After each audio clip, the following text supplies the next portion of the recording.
Hi అండి, నేను చేపల కూర చేస్తున్నాను. చిన్న చిన్న చేపలతో చూడండి ఎంత బాగున్నాయో. తెల్లగా చక్కగా చిన్న చిన్న చేపలు అన్నమాట. మేము వీటిని బెత్తులు అని అంటాము, మళ్ళీ మెత్తలు అని కూడా అంటాము. మరి మీరు ఏమని పిలుస్తారో మీరు కామెంట్లో తెలియజేయండి. ఎంతమందికి ఇష్టమో కామెంట్లో తెలియజేయండి. వీటిని కూడా ఇప్పుడు ఎలా వండాలో నేను చూపిస్తాను. చూడండి, చాలా బాగుంటుందండి కర్రీ. అసలు ముద్దగా బెత్తు అంటారు మా ఊర్లో అయితే. ముద్దగా బెత్తి పెట్టుకుని తినేస్తారండి. ఇది చాలా బాగుంటుంది కర్రీ. చూడండి ఎలా చేయాలో చూపిస్తాను.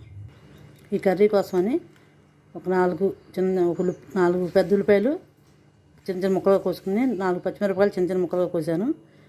అల్లం వెల్లుల్లిపాయ, ఇప్పుడు ఈ అల్లం వెల్లుల్లిపాయ పేస్ట్ చేసుకుందాం. మిక్సీ గిన్నె తీసుకుని ఇప్పుడు దీంట్లో ఇప్పుడు అల్లం ముక్కలు వెల్లుల్లిపాయలు వేసి మిక్సీ పడదాం అన్నమాట. చూడండి, దీంట్లో ముందుగా కోసి పెట్టుకున్న పచ్చిమిరపకాయలు ఉల్లిపాయ ముక్కలు మొత్తం దీంట్లో వేసేసుకుందాం. ఇది అమ్మమ్మల నాటి కర్రీ అనమాట. మా చిన్నప్పుడు మా అమ్మోళ్ళు ఇలాగ చేసేవాళ్ళు. ఇప్పుడు దీంట్లో ఒక 3 గంటలు ఆయిల్ పోస్తాను.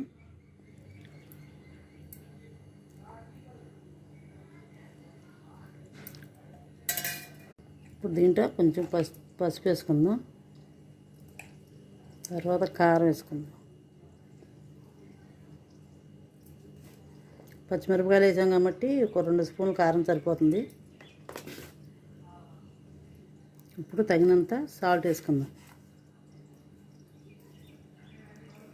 సాల్ట్ చూసేసుకోండి, కావాలంటే మళ్ళీ వేసుకోవచ్చు. ఇప్పుడు పొయ్యికి ఈ బాండీని పొయ్యి మీద పెడదాం. ఒకసారి ఊరిని పైకి కిందకి ఇలా కలిపి ఒక 2 నిమిషాలు అలా ఊరిని వీటెక్కనిద్దాం. అంతే, ఏం ఉడక అవసరం లేదు. కొంచెం ఊరిని వేడి తగిలితే చాలు.